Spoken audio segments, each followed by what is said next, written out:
Knee anatomy, cruciates, ACL, coronal projection, starting in the back posteriorly. There is no ACL because we're too far posterior. But for a comparison, this is the posterior cruciate ligament origin along the tibial notch below the tibial plateau.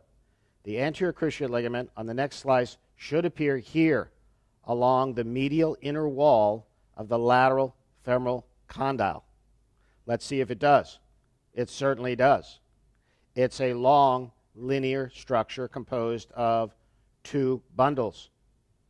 Let's continue following the anterior cruciate ligament that looks a little bit like a water slide. Pay no attention to the meniscofemoral ligament of Risberg that sits directly adjacent to and underneath it.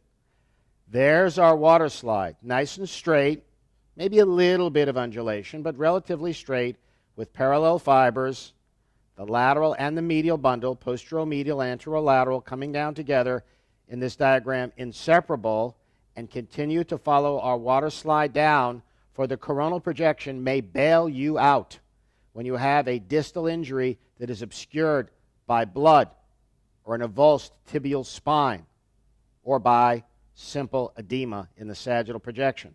So here's our water slide compared to our rounded appearance of the posterior cruciate ligament, which also has two bundles, by the way. Let's keep following it. It's starting to spread out as we pass the middle third.